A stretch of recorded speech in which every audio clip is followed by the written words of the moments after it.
Exemplos: o ateu que reza.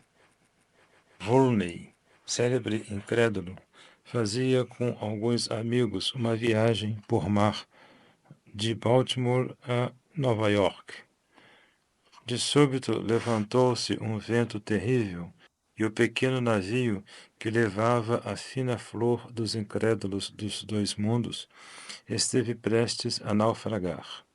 No meio de tamanho perigo, cada qual se pôs a rezar.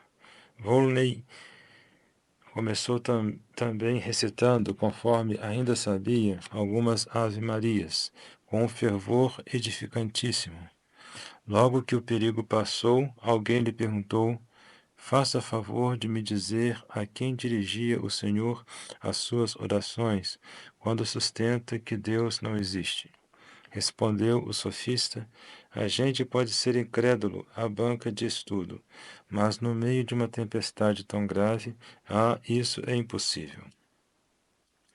O remorso. Conta-se de um rei da Dinamarca que assassinara o pai para reinar em seu lugar. Parecia feliz, mas o seu coração se encontrava dilacerado e visões tenebrosas perpassavam por diante dos seus olhos. Uma noite, no meio de um baile, os joelhos começaram a tremer-lhe, a fronte empalideceu e dos seus lábios escapou um grito: apagai as luzes. Foram apagadas, mas em vão. Ao fundo da sala, parece-lhe reconhecer um fantasma, iluminado por uma luz sinistra, que avança para ele com olhos chamejantes. Quem és tu? Lhe grita. Sombra que me persegues, és meu pai? Não, respondeu-lhe o fantasma com uma voz que o gela de terror. Se fosse teu pai, perdoar-te-ia. Eu não perdoo, sou o remorso. O consenso de todos os povos confirma a existência de Deus. Todos os povos, em todos os tempos, em todos os lugares civilizados, bárbaros e selvagens, acreditaram sempre que Deus existe. Dizia já um antigo filósofo pagão: lançai o olhar para a superfície da terra. Encontrareis cidades sem defesas, sem escolas, sem magistrados, povos sem habitações fixas, sem propriedade de bens, sem conhecimento das moedas. Mas em nenhuma parte do mundo encontrareis uma cidade, um povo ou uma tribo que não reconheça Deus. Pode admitir-se que um erro seja universal, de todos os tempos, de todos os lugares? É preciso sermos loucos para acreditá-lo, e por isso não merecem fé os poucos que, em contraposição a este consenso unânime, negam a Deus.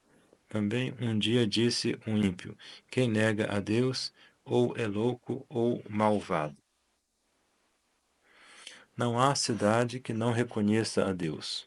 Roberto Owen, falecido no ano de 1858, não tendo encontrado em todo o mundo uma cidade que não cresce em Deus, pensou em fundar uma. Em 1823, recolheu muitos homens sem fé, com os quais queria formar uma colônia. Deu-lhes um vasto território na Indiana e delineou o plano de uma cidade, que se chamou New Harmony. Era proibido lá falar de Deus, e até mesmo pronunciar-lhe o nome. Não faltavam à nova cidade as riquezas, pois Roberto Owen era para ela liberal de tudo o que pudesse conduzi-la à prosperidade. Todavia, não durou 10 anos. Foi destruída de modo que não se ouviu falar mais dela.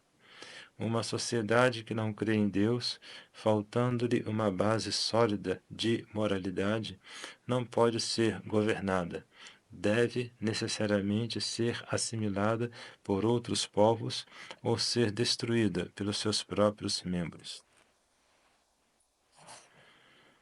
Os próprios ateus são, involuntariamente, uma prova da verdade que negam. Os que negam a Deus chamam-se ateus. Convém notar o seguinte: primeiro, não obstante todos os esforços, os ateus são poucos, e assim deve ser, porque o ateísmo é contrário ao bom senso e à reta razão. Segundo, são quase sempre o orgulho, a obstinação, as paixões e especialmente a impureza que levam estes homens a negar a Deus. Demestre dizia: ninguém deixou de crer em Deus se primeiro não teve necessidade de desejar que Deus não existisse. Terceiro, quase todos os que, por palavras, negam a existência de Deus, na realidade creem que ele existe. Muitos negam a Deus para acompanhar a moda, com medo do escárnio, por um vil respeito humano. Na vida particular, nos perigos e no instante da morte, o invocam. Quarto, os que negam a Deus temem, todavia, que ele exista e os puna, como o demonstram os sentimentos que manifestam em perigo de morte. Quinto, provam, além disso, que eles creem na existência de Deus, o ódio que têm ao mesmo Deus, e as blasfêmias que vomitam contra ele. Nem se odeia, nem se desdenha uma coisa em cuja existência não se crê. Blasfemam porque odeiam a Deus, a quem sentem que um dia hão de prestar contas da própria vida. Há, por acaso, um único homem que possa dizer com sinceridade que se fez ateu depois de sério e profundo estudo? Não há ninguém que, tendo estudado seriamente e com fim reto a questão sobre se Deus existe, a tenha resolvido em sentido negativo. E depois há um só homem que, fazendo-se ateu, não se tenha ao mesmo tempo feito vicioso, um só que, deixando de crer em Deus, se tenha tornado melhor.